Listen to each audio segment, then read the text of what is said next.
Sejam muito bem-vindos a mais essa videoaula de sinais e sistemas. Então, na videoaula de hoje, nós vamos abordar a função exponencial e elevado a st. S é a frequência complexa, que é igual a sigma mais j ômega, onde sigma é a frequência de Neper e ômega é a frequência angular, já conhecida. Então, E elevado a st é igual a, onde tem S eu vou substituir por sigma mais j ômega, então eu tenho E elevado a sigma mais j ômega, tudo isso multiplicando o tempo, e eu posso dizer que isso é igual a E elevado a sigma t, que multiplica E elevado a j ômega. Lembrando a forma de Euler, né? Eu posso dizer que essa exponencial, tão importante para o estudo de sinais e sistemas, é igual a E elevado a sigma t, que multiplica cosseno de ômega t mais j seno de ômega t. Então perceba que entre parênteses eu tenho a natureza oscilatória do sinal multiplicado por uma exponencial de sigma t. Então, essa exponencial sigma t, ela vai ser fundamental para a natureza do sinal. Por exemplo, quando sigma é igual a zero, eu tenho um sinal que possui natureza oscilatória. Quando sigma é maior do que zero, eu tenho um sinal que ela cresce de forma oscilatória, considerando, claro, que ômega é diferente de zero. E quando sigma, a frequência de Neper, é menor do que zero, eu tenho um sinal oscilatório que vai decrescendo, né? Então, a frequência de Neper, ela diz respeito à taxa de crescimento ou decaimento do sinal. Então, vamos a alguns gráficos que vai tornar isso mais claro. Ok? Então, casos em que ômega é igual a zero. Então, se ômega é igual a zero, toda a natureza oscilatória do sinal ela foi eliminada.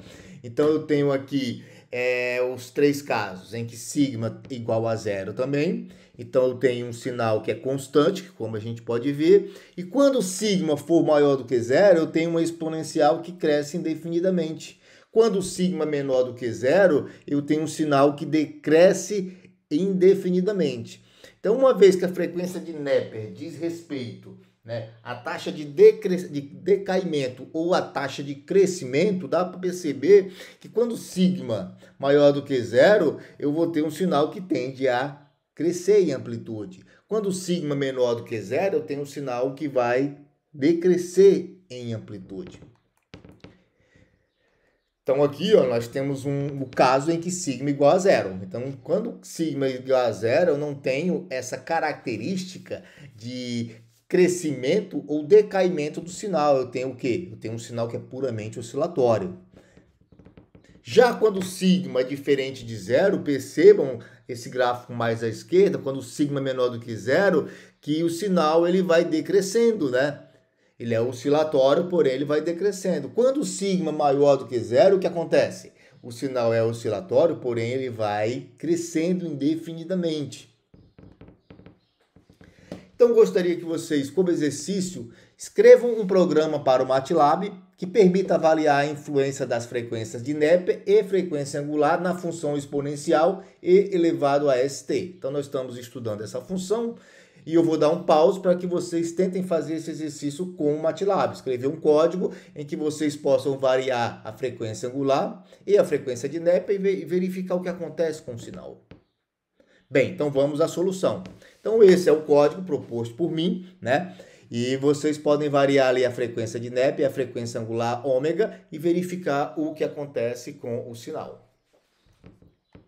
Funções pares e ímpares. Então, quando foi estudado a representação de funções periódicas através da série trigonométrica de Fourier, foi visto que funções pares e funções ímpares, a simetria par e a simetria ímpar, ele trazia uma série de simplificações. E isso a gente também vai perceber a importância de reconhecer esse tipo de sinal. Então, o sinal par, ele acontece quando x de t é igual a x de menos t. Então, percebam aqui no gráfico que x de L é exatamente igual a x de menos L. Então, o valor de x de t quando t igual a L é o mesmo valor de x de menos L. Com isso, eu tenho essa propriedade aqui. A integral de menos L a L da função, ao invés de eu integrar de menos L a L, eu posso, devido à simetria par, integrar somente de 0 a L e multiplicar por 2. Então, eu tenho que a integral de menos L a L de f de t dt é igual a 2 vezes a integral de 0 a L de f de t dt. Ok? Por quê? Porque a área sob a curva de 0 a L é exatamente igual à área sob a curva de menos L a 0. Ok? Então, isso trata-se de uma propriedade de funções que possuem simetria par. Quando a função possui simetria ímpar, o que seria uma simetria ímpar? Quando é que eu identifico que uma função tem simetria ímpar? Bem, a simetria ímpar requer que x de t seja igual a menos x de menos t. Então, percebam que x de t, quando t é igual a L, é exatamente igual a menos x de menos L. Né? O valor é o mesmo, porém o sinal é contrário. Então, quando eu tenho uma simetria, uma função ímpar, eu tenho que a integral de menos L a L da função é nula.